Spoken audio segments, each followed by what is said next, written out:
Ladies and gentlemen, today marks the anniversary of the rebellion at the Eureka Stockade. Right, mate. The day miners fought shoulder to shoulder to defend their rights and liberties against their colonial tormentors. Absolutely. Eureka is the real birthplace of our great nation. Clear the park! It's our legal right to assemble. We're celebrating the brave men who fought Tonys just like you. Get your hands off me! It's alive! Don't touch us!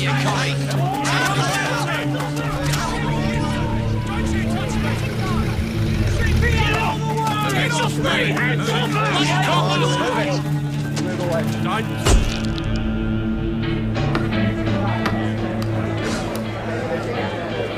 You were brilliant. My shout. Thanks, Georgie. I'll get the next one. What do you jokers know about anything? My great-grandfather was a miner at the Stockade. Well, then tonight we drink to him. If he was a miner, then he was a worker, fighting the ruling class. Ladies' lounge, Missy.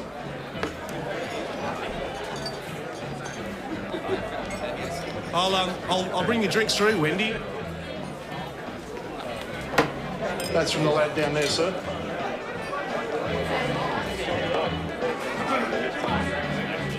Nothing but an overeducated git. Better than no education, mate. I better head back in there, make sure Winnie's all right. Will you be okay? Someone's got to look after the conquering hero over there.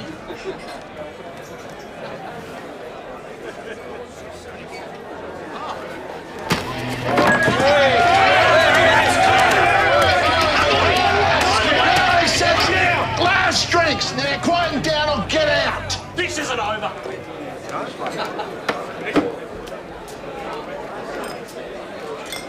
So much for workers unite, right, Des? You'll come round. How about another beer? Yeah. To Eureka, Georgie. Eureka.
Your breakfast is getting cold. Battle of Wills begins. Finally, Maureen says, I know you want her to try new things, Martin, but this is ridiculous. She's 5 years old. What's your excuse? Dad. 20 years later, things haven't changed one bit. It's so nice to meet you at last, Mrs. Beasley. Likewise, Minister. Martin, goodness me. Matilda talks about you constantly. Her mother and I sometimes think we've lost it to you.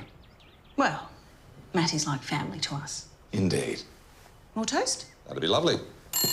I'll get that. I'll put the toast on. Very good. Very good. So, Martin, your visit to Ballarat, business or pleasure? Both. Some business, a government announcement of the old rail yard. But I'm also keen to see what Matilda's up to here. Excuse me, Lucian. You're required at the Eureka Memorial site. Right. Excuse me.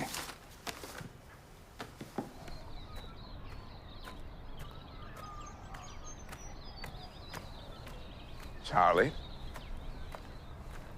bloke was part of the protest we cleared out of here yesterday. And we also found this, just over there. There's nothing in it. Name's Des Somerville. Girlfriend found him. Wendy Smith. Des Somerville, you say? If you just check the body, Blake, we'll take it from there. Certainly, Bill. Whatever you say. Bloody troublemakers. University students from Melbourne, staying over on Stall Street. Oh, I see. Well, I can tell you this. Young Des was punched in the face. Looks as though he's fallen backwards onto the steps, hitting his head. And curiously, very little blood. Robbery gone wrong, you'd reckon? Hard to say at this point. Well, you let us know if you need any help working it all out then. I'll take the girl back to the station. Possibly wanting to talk to her. Yeah, old Bill Hobart. Ever the charmer. Charlie, did you see here? Just on his arm. I'd say that's a bite mark. Looks like it. Hey, Doc. Mattie. She was here yesterday. Yes, I know. And thanks to this morning's newspaper, so does the whole of Ballarat, I'm afraid. No markings on the knuckles, but abrasions on both elbows. The bite mark on his arm? I've taken a dry saliva sample. It may take a day or so before we have the results. Just the one blow. Yes, to the cheek, where I suspect we'll find a fractured zygomatic arch. I'll need an X-ray to confirm that. Yes, of course. Back of the head? Quite a large laceration. There would have been substantial blood loss. In which case there should have been more blood at the site, even allowing for the cold night. What were you doing wandering around the memorial that night, eh? Are you talking to me or him? Oh, Alice, I'm sorry, him. Would you mind bringing over some tweezers and a bowl, please? Thank you.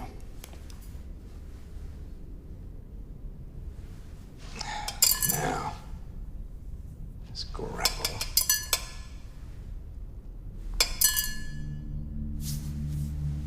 Doctor? You're going to have to excuse me for a bit. I need to check something.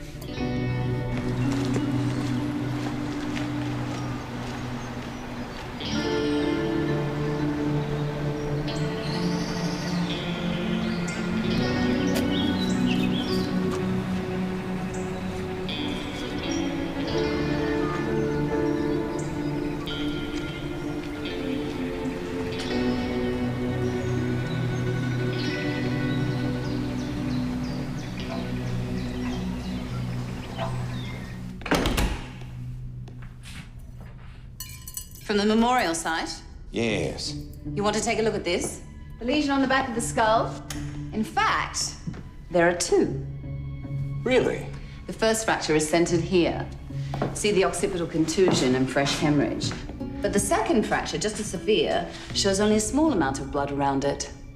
The first lesion was the fatal injury, and the second... Caused by a step or a plinth? ...was post-mortem. Which explains the lack of blood at the scene. The body was moved, and the gravel from the memorial site definitely doesn't match. I need to pinpoint the actual murder site. Any suggestions? Well, I'm not an expert on gravel, but assuming the person who bit him was also his killer, you could saliva test every potential murderer in Ballarat. And short of that, no. Nothing, I'm afraid. Miss Smith, did anyone have any reason to want to hurt your boyfriend? A man attacked us at the pub after we were forced from the Eureka site. Which pub? Pig and Whistle. The attack, was it inside or outside the pub? It started inside, and then the publican, he called for the swill, and I thought it was sorted, but some people followed us outside as we were leaving.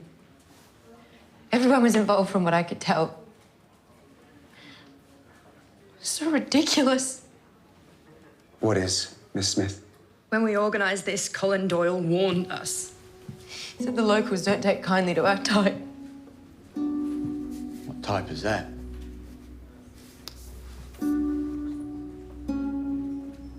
Union types. How long had you and Des? A year. We were gonna get married. So what was stopping you then? I loved Des, and he loved me. She's not telling us everything. I doubt she could have done it, though, boss. Did you see the size of her? Actually, Bill, a piece of 2B4 would probably do the job if she was angry enough. Hobart, Davis, let's find out when Des Somerville was last seen alive. Right, boss. And you, stop pretending you're a policeman and get me an autopsy report pronto. Of course. Yes, Sergeant. Excuse me, boss. I don't get it. Why don't you just sack him? Because, Bill, if it was that easy, I would have done it already. Shut the door on the way out.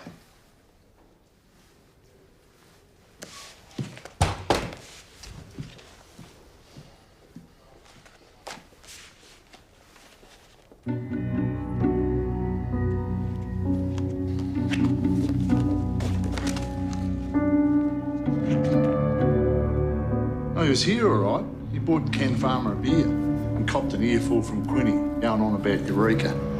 Quinny? Roy Quinn. He's a regular, always going on about the good old days. Beg him for a fighter? As a lad, he was up for it. What do bloody Melbourne blow-ins know coming in to our pub? My great-granddad Answer the was... question! Did you fight with the victim? Might have thrown a punch. What do you do for work? Can't work. Did my back in. What's that got to do with anything? The victim was bashed and robbed. Nothing to do with me.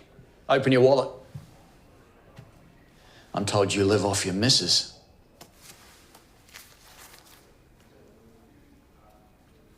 Police resources are stretched, and our time is valuable, more valuable than yours. So keep that in mind, Blake. Did you fight with a man you now know as Des Somerville? We argued.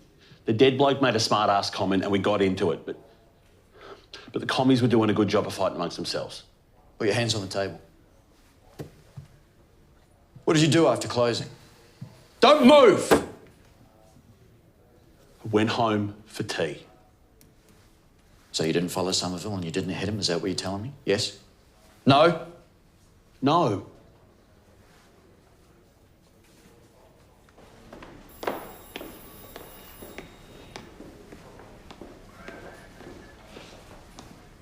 What do you want now? Des Somerville died at least 8 hours before he was found this morning. And I am positive he wasn't killed at the memorial. Also, there's a bite mark on his arm. We can't explain it yet. Superintendent, I simply can't, in good conscience, sign off on that report. Not yet. You think I don't know how often you do this, Blake? Do what exactly? You stall. You don't sign off on your reports, then spend 2 or 3 days using that as an excuse to do whatever you want, wherever you want. Superintendent, there are still... Today. Not tomorrow, not the day after. You have that report on my desk by 5 p.m. That's fine. I'm off to the rail yards. You talk to everyone who was at the Stall Street house last night. And talk to that bludger Quinn's wife. Right, boss. I'll be back shortly. I'm going to head over to Stall Street. I might meet you there, Charlie. You'd be better off finishing that report, Doc. Well, thank you for reminding me, Bill. What are you thinking? What the hell are you thinking? I mean, have you seen this? Have you looked at the headlines? Have you got a brain in that head? I mean, I'm paying you a lot of money. You've just got to get your back together. Here for the speeches, Doctor. I thought I'd come and see what you were up to. You've seen this, I suppose. Yes. You ready, Minister? Well, if you finish tearing strips off your nephew, Ken Farmer, Lucian Blake, my daughter boards at Dr. Blake's house. Mr. Farmer. Well, I'll go up and introduce you. Martin, I was just as shocked as you when I saw it. I had absolutely no idea. Thank you for coming. Ken Well, it doesn't matter what I say. She never bloody listens. Ballarat resident. I'm pleased to welcome Minister for Industry and Commerce, Martin O'Brien, to tell us all about Think Big. Think Ballarat.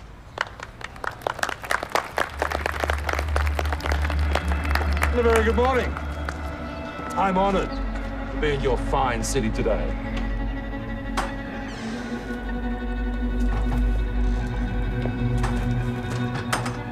Miss Smith, Mr. Bevel, I'd like to ask you both a few questions.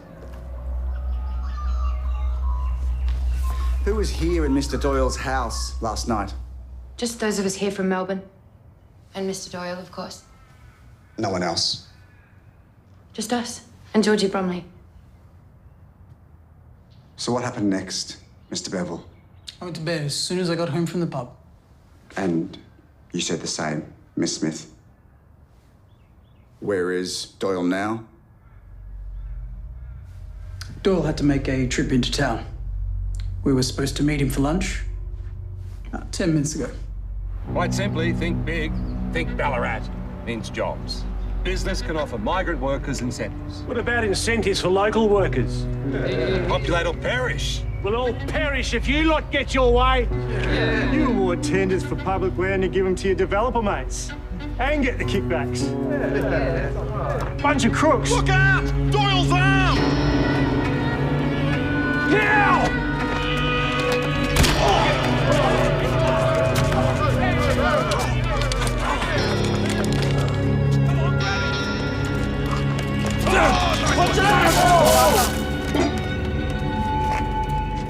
Well, ladies and gentlemen, as much as we value our democracy, even fight wars for it, freedom of expression can, on occasion, be one of its burdens.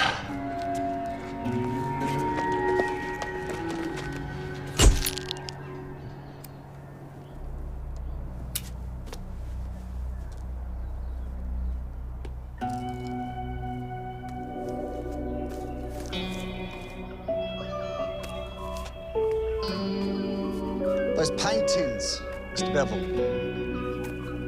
Taking them to your lunch with Colin Doyle, were you? Charlie. Missed quite a show at the old rail yards, I tell you. Goodness, that looks nasty. How did you come by that? Just outside the pub. Some bloke had a go at Des, and I got caught in the middle. Would you like me to take a look at that for you? Thanks. I'm a medical student. Oh, I see. What was the fight about? It was always about with Des. Ideology. So his, ideology differed from yours? You could say that. Last night, in your room, was Miss Smith with you? Absolutely not. We've got to get going. You should know Colin Doyle is already in police custody. A disturbance at the government launch today. Just as well there was no one else there to help him. There's nothing else, officer? It's like trying to herd cats. Plus, I still need to find the Bromley boy. Oh, I saw him at the launch in town with his uncle, Ken Farmer. Ah. Thanks, Doc. All right, Charlie.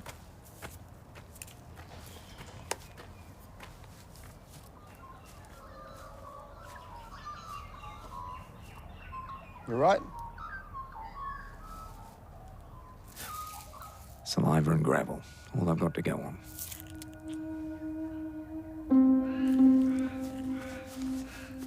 Ah. What now? Bike tracks. Charlie?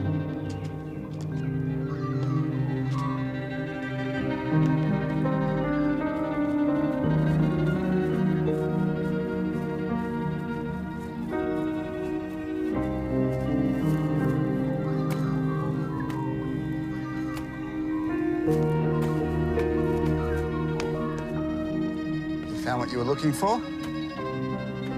Perhaps, Charlie. Perhaps. You want me to do what?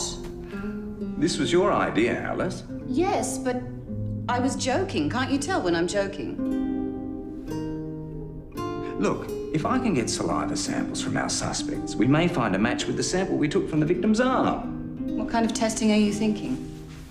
Well, for traces of medication initially. And if that doesn't work, then genetic secretor markers. I'll talk to pharmacology, see what I can do. Does Superintendent Munro know you're doing this? No, not yet. I see. It'll take at least 24 hours. Go, before I change my mind.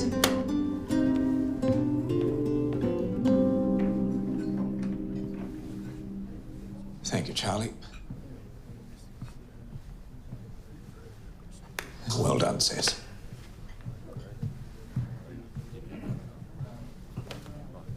Mr. Bromley, I'd like to ask you a few questions.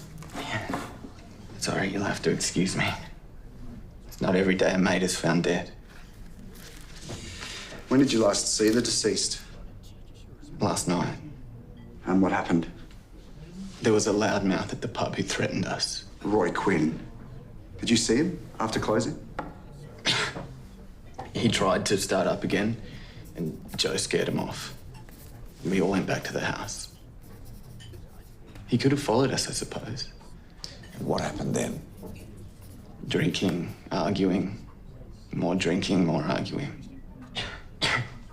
That's about it. Arguments about what? I'm not involved in the romantic entanglements.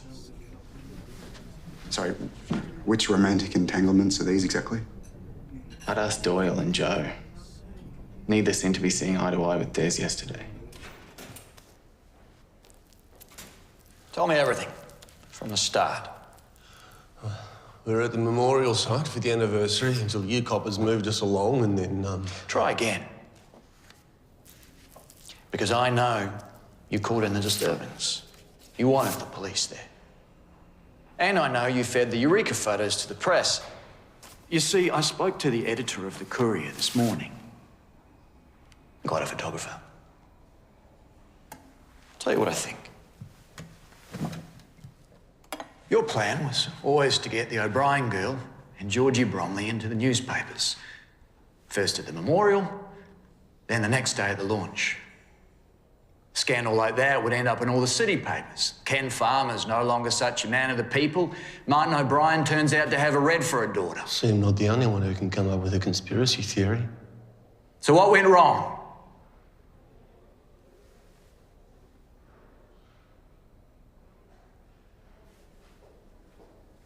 Mr. Doyle, would you mind just holding still for me for one moment?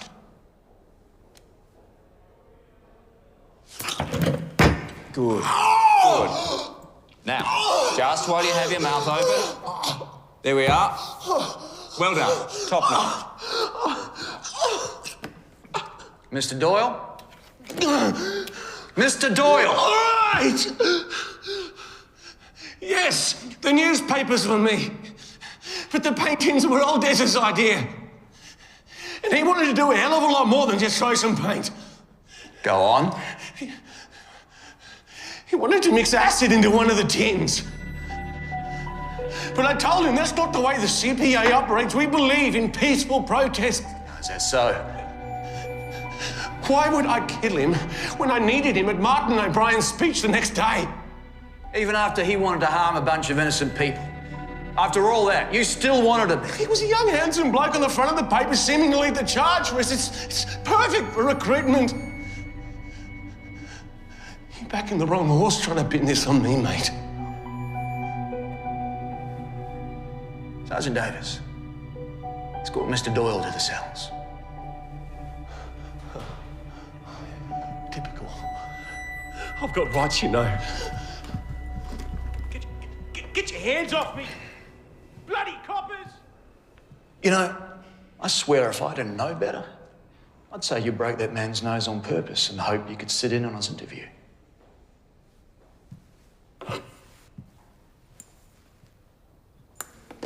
Superintendent, your report, everything we've been able to confirm thus far. It's about time.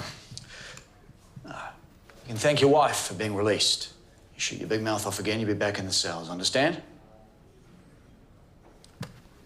Sergeant Davis, status of Mr. Doyle's two accomplices this afternoon.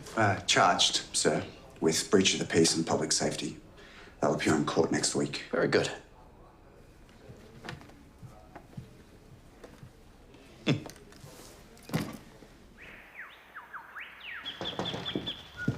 Ah, Jean. Oh, tell me, how was the rest of breakfast with Mattie's father? Extremely cordial. Typical politician, could talk the birds down from the trees. That'll be your 3 o'clock. Hello, Agnes. Come through. Lucian, you look awful. Agnes, how lovely to see you. Come on in. Well, if there's anything else you need, Agnes, I'll be right outside. No need to leave, Jean. I'm sure he tells you everything that goes on in here anyway. Here, sit. Right. Now, why the long face? Well, to be perfectly honest, this. The Red Menace. Yes. Now let's get your file and get started on that blood work, eh? Young people. I expect Colin Doyle was involved somehow. And why would you say that? He's been causing problems for the Ken Farmers and the Patrick Tynemans of the world for years. The capitalist and the communist. What do any of them know? At least I've been to Russia. Don't look at me like that, Jean. I haven't always been an old maid. Besides, the trip was all rather rudely interrupted by the revolution. Sounds very dangerous. Well, at least I didn't have to go to all the trouble of learning Russian. Well, you better take some blood while I still have some. Yes, of course. Jim, would you mind, You know what serves belief even more than self-interest? Survival. Awfully cynical of you, Agnes. Human nature. It ruins everything.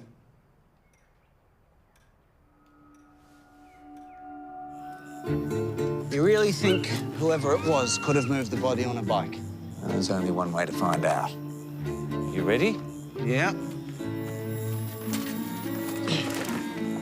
Now listen, how did you get on with those paint tins? No trace of acid in any of them. Doyle was released several hours ago.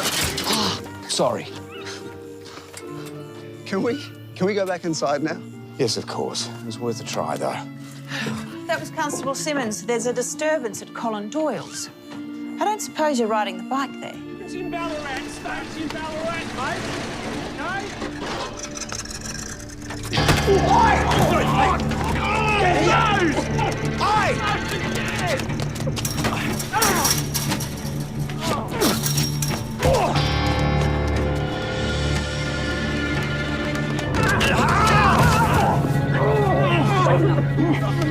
You got him, Charlie?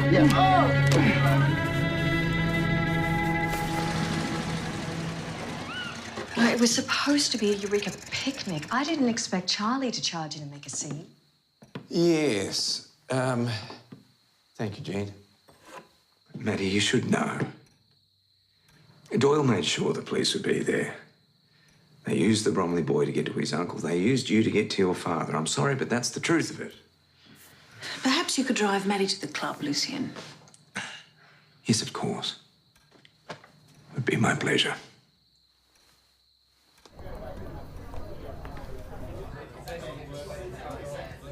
Here. Thank you.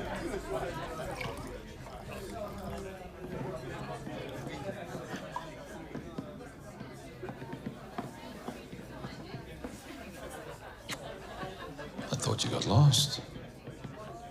Gentlemen, my daughter Matilda, and of course the man of the hour, Dr. Lucian Blake. Lucian, would you care to join us for dinner? I'm sure no one would mind. No, not at all. More the merrier. Really, I would love to. That would be very nice, thank you. I'm just going to talk to Georgie. Well, don't be long. I need to talk to you later.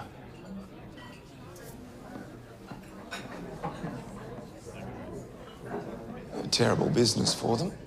Yes, and you had to run the story on the front page, Patrick. Oh, I'm sorry, but a dead commie in the park is a much better headline than a political slogan at a factory. Why can't people like that Damn fool Doyle see that all this is for the long-term growth of Ballarat. The long-term growth of Australia, kid. The good of the Commonwealth, eh? Stick to the surgery, Blake.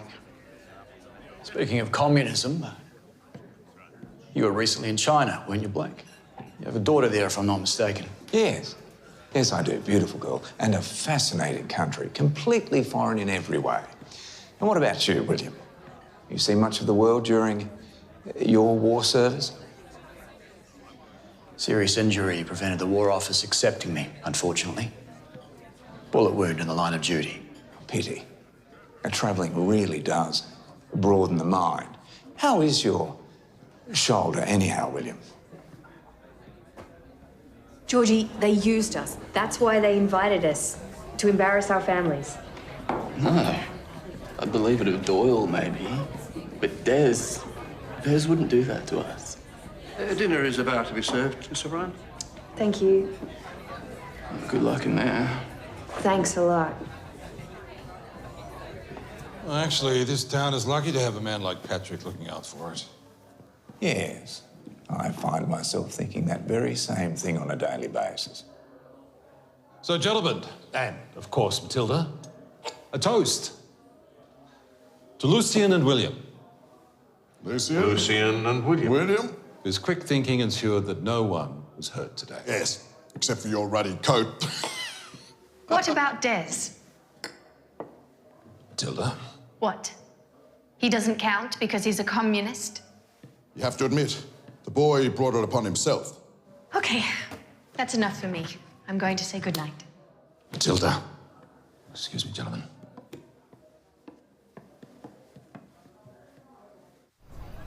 Communist Matilda, have you taken leave of your senses? I am in Ballarat on government business, and there you are at a communist rally, being run off by the police. Splashed across the front page of the newspaper, no less. Dad, it was perfectly innocent. Innocent? In what way? I met them at the rallies during the Melbourne Peace Congress earlier this year. They are my friends from university. Yes, and your so-called friends tried to attack me today. Dad, I had no idea Their intentions are violent and dangerous. Sweetheart, do you think I enjoy spending my time keeping you out of secret files? How do you think that reflects on me? You keep files on people? Don't be so naive, girl. No, don't talk to me like that. I am not Mum. Do not bring your mother into this. No, why not? You dragged me along to that ridiculous dinner just like you do to her. I don't know how she puts up Marriage with it. is about compromise and sacrifice, something you know nothing about. Oh, and what have you ever sacrificed for Mum? I think you should go home, get to bed.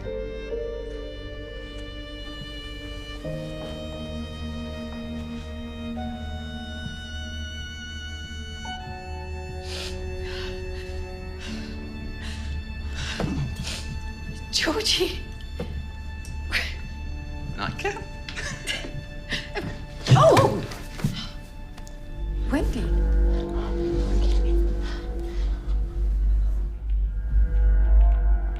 Unusual crowd for you tonight, is it? Ah, very. And as you'd requested, Mr. Farmer's glass from the dinner table. Excellent, yes, thank you. That may be of interest. Mr. Farmer met the murdered lad in here yesterday. Is that right? And don't look now, sir, but over your right shoulder. Scotch. Need thanks. Certainly, sir. Enjoying yourself, are you, Blake? Aren't you, William? What are you even doing here? I was invited. Better question might be, what are you doing here? What, the club, you mean? Yes. Oh, Patrick's put me forward for membership. Really? Oh, good. Be a shame if an existing member objected to your application. Is that how you want it to be? I thought that was the way you wanted it to be. As long as we're clear where we both stand. Just one more thing. Don't ever call me William again. Sir? Cess, as always, an absolute pleasure. Thank you. Good night, William. What on earth are you doing here? It's humiliating. Doyle, he tried it on with me. When? Last night at the pub. I just thought he was being nice, but then back at the house. Is that why he and Des fought? I think so. Well, Des must have been furious. Everyone's out for themselves.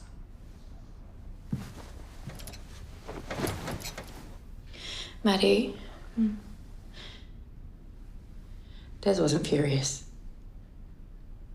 Not at all. In fact, I don't think he even cared. I yelled at him. I told him I never wanted to see him again. It was only when I was at the station I remembered he had all that money. I'm so sorry, Wendy. I slept there all night. I was coming back to collect my things in the morning when I found him. He was just lying there. And all I could think is, I wish I'd killed him myself.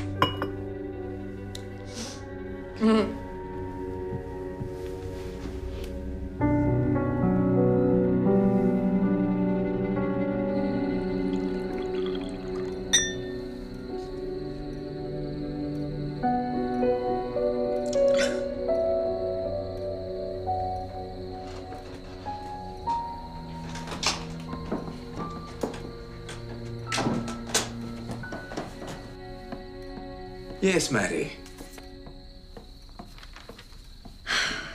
What a disaster. Listen, when I was your age, I struggled to understand my parents too. Now, take dogs, for example. All right. Dogs? Yes, dogs. I always thought my father hated dogs. Well, he didn't. Turns out he loved them. He only got rid of our dog Rosie because my mother was allergic. I never understood. I don't understand my mother at all. And my father. Every time we have the same argument. And every time I just end up sounding like a petulant teenager. Well, I wouldn't worry too much about that, Mattie. Look, parents are curious things, and I'll tell you, one way or another, they're with you for life. Well, maybe things will look a little better in the morning. Cheers to that.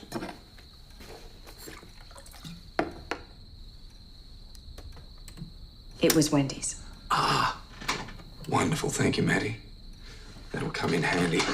You know, I should have secured a sample earlier today from Joseph as well. Joe? What do you mean? Oh, he found himself in another fight, didn't he, at Doyle's place? And he doesn't have an alibi either. He's in the cells as we speak. Lucien, if you see Joe, make sure he's all right. Yes. Yes, of course.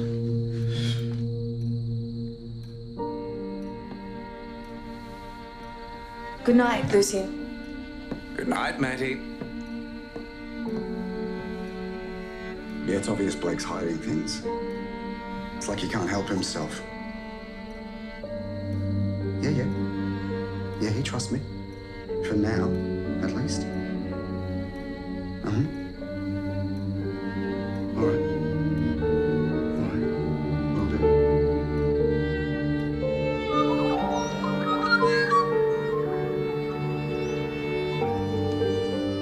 Forget I'm almost a doctor. Which would explain why you're such a lousy patient. How long are they going to hold me here? That I don't know. Mattie's worried about you, though. Mattie. What should I tell her, Joe? Prisoners wanted upstairs. Come on. Tell her to stay away. State your full name. Joseph Frank Bevel. Just been speaking with Colin Doyle. Don't mind a fight, do you? He kept accusing me of killing Des. He calls me a greasy wog, says he doesn't like Italians. Bevel's not a very Italian name, is it? It's anglicised. So your name's not Giuseppe Franco Bevilacqua. Not anymore. Why is that? Will you tell me? I will. It's because your father was a Mussolini sympathiser. We emigrated legally after the war. And then you joined the CPA. I'm not my father. I joined when I enrolled at university. I believe in communism, not fascism. What does Somerville have on you? He found out about my father and threatened to kick me out of the party. He said I couldn't be trusted. Sounds like you had a motive to kill him. For that, I don't think so. Well, I do think so. And when I ask you a question, you best answer it. We're holding you on suspicion of murder. Take him back to his cell.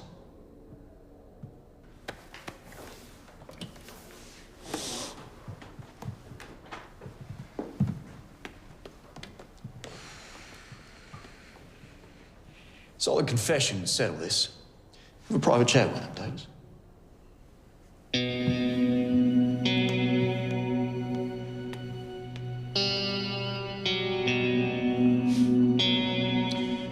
Tell you what, mate. Why don't I get this one?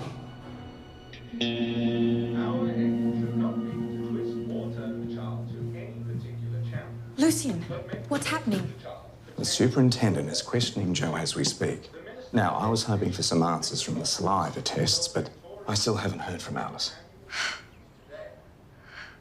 What time did Des die? Sometime before midnight. Then Joe couldn't have done it. You sound very certain about that.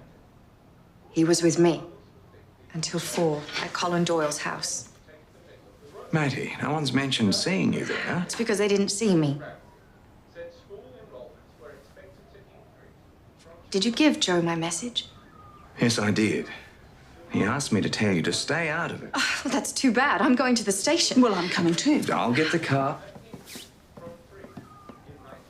You must be so disappointed in me. Mattie, you mustn't think like that. I'm not your mother. There have been times you haven't approved of my decisions. No. Truth be told, there's actually been times where I've been quite envious of you. The way you don't let anybody dictate who you are or where you should go. I've never been disappointed in you. Not for a moment. Come on. I've got places to go. Blake, what are you doing here? I want to make a statement in the Des Somerville case. Regarding? Joe Bevel's whereabouts the night of the murder. I'd like to talk to Sergeant Davis if I could. Fine. Charlie, would you take Mattie somewhere more private, please? Of course, Mrs. Beasley. Come on, Mattie. Excuse me, sir. Dr. Harvey's on the phone for you. Thank you, Ned. Alice. Yes? What does it say?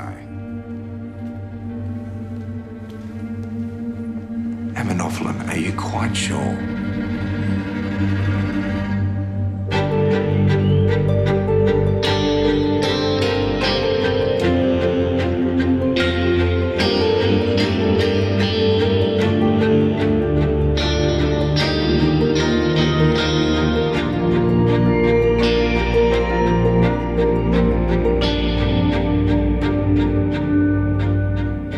There's a 3 o'clock train. And you could have told us you had an alibi.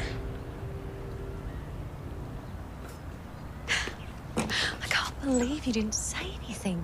I figured you'd come forward before it came to the gallows. At least I'd hoped so. You're a gentleman. Don't tell anyone.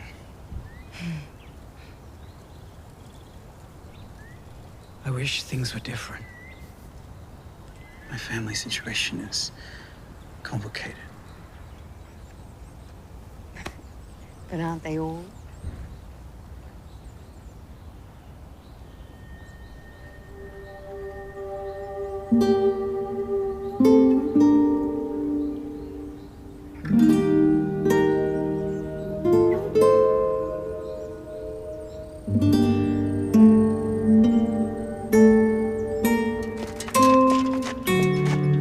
You again? Thought not exonerated myself with the coppers. As far as I know, you have. Tell me, do you own a wheelbarrow? In the back. Good. Mind if we take a look? Why? Come on, humour me. Anyhow, if you didn't kill Des Somerville, what have you got to lose? Wait here.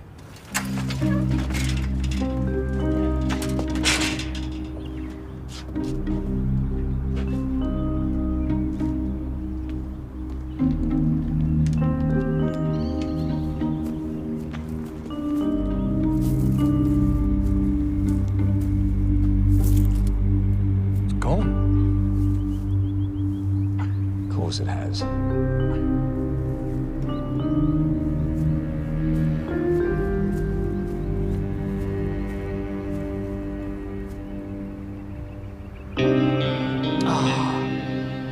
Eureka. Doc? Here, Charlie. What have you found? Just bear with me one moment.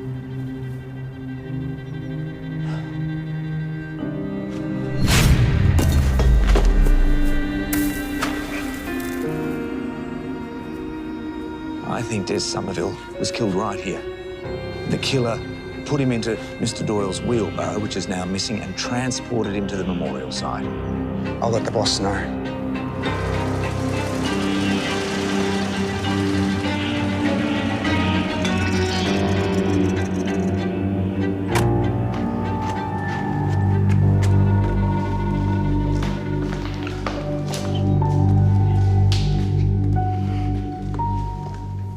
Georgie.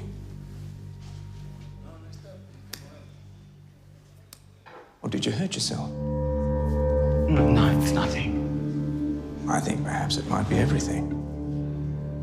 My uncle's waiting. Des wasn't quite the person you thought he was he? Probably why everyone thought he'd make a good politician. He should have been at Bromley. He was better at it than me. Well, you may have a worker's ideals, Georgie, but you don't have a worker's hands.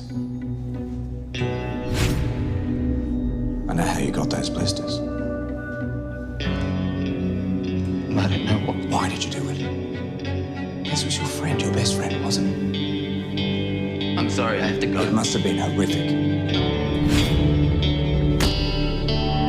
Seeing your friend's skull crack open, the blood pouring out onto the ground.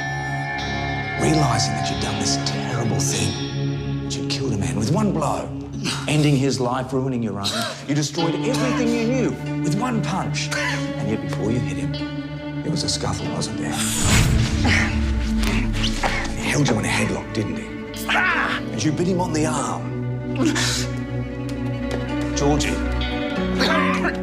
Georgie, we tested the saliva.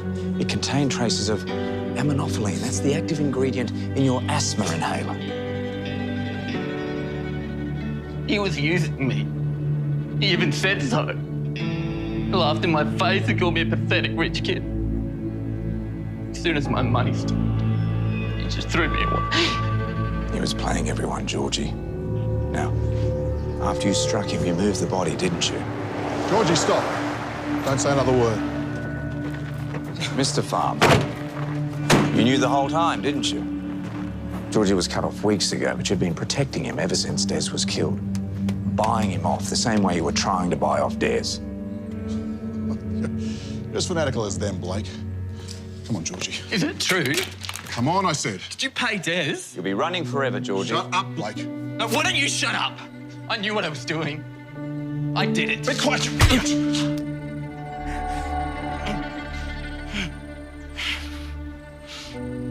I want to confess to the murder of Des Somerville. Sergeant. William, there's been a terrible mix-up. There's nothing to worry about here. We both know it's too late for that, Mr. Farmer. By the time we're done here, no magistrate in the country will even put this case to trial, Munro. Do you know it? Perhaps, Mr. Farmer, perhaps. Of course, with Georgie's confession, the marks on his hands, and this, forensic testing will match the saliva on this to the bite mark we swabbed on Des's arm.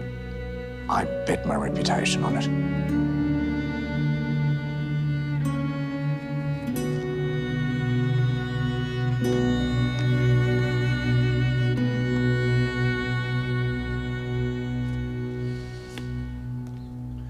Saliva testing. And when were you going to tell me about that? I did try to tell you, Superintendent. But you didn't want your report in 2 days' time or 3 days' time. You wanted it now.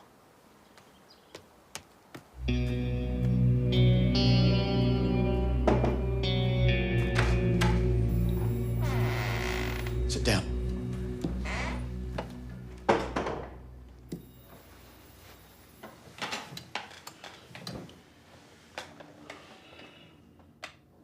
You have good instincts, Davis.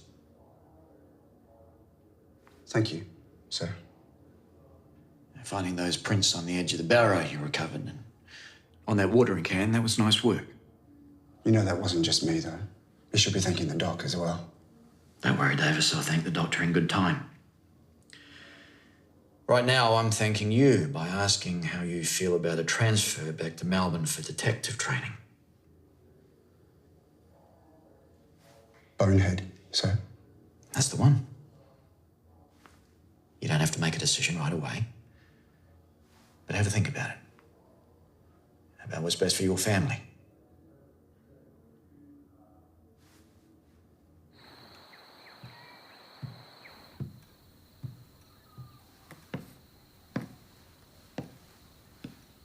Mattie, your father's here.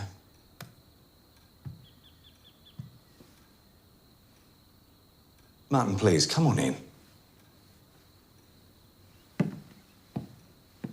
I'll leave you both alone for a moment.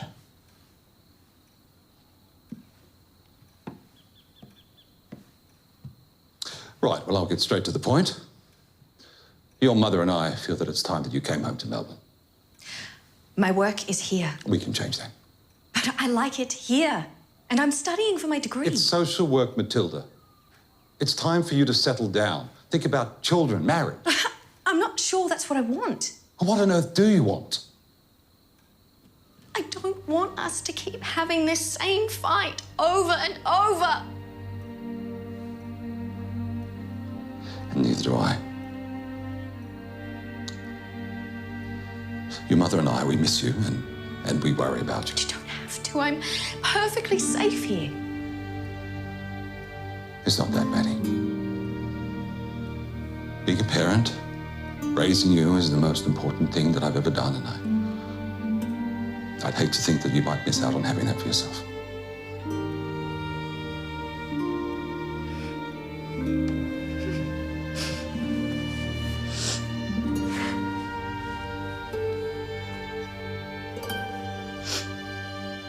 Now, your blood results. Apart from an iron deficiency, you're as fit as a mallee bull. Now, we could talk about iron injections, but I think diet's best. Liver would certainly help. I find food tedious. Agnes, please, before you go, would you mind terribly if I asked you something? No time like the present, Lucian. I've recently found some inconsistencies in my mother's medical records. Now, I was always told she died from appendicitis. I'm not sure that's the truth. Lucian, sometimes if you dig, you find there's a reason something was buried in the first place. That's not going to stop you, is it? Your parents loved each other very much, but they were very different people. Genevieve was outgoing and, well, frankly, she liked to drink. I can't condemn her for that. It was the drinking that killed her, Lucian. Diabetes, you see. One night they were at a party. Genevieve was having a nice time. Too nice a time, as it turned out. Thomas found it tiresome and he left. It wasn't a problem. He often did that. She overdid things by quite some margin. And before anyone could do anything, she was gone. Diabetic coma, I was told. No one ever told you? No. But thank you, Agnes, thank you. I suppose I'm just a bit... I feel as if I didn't know them at all.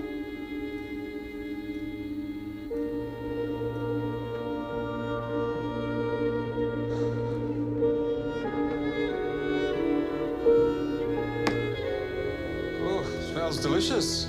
Well, Jean's a great cook. Well, the proof is in the tasting. Lucian, are you all right? Yes. Yes, of course. Looks wonderful, Jean. Thank you. Right. Here's for some chook.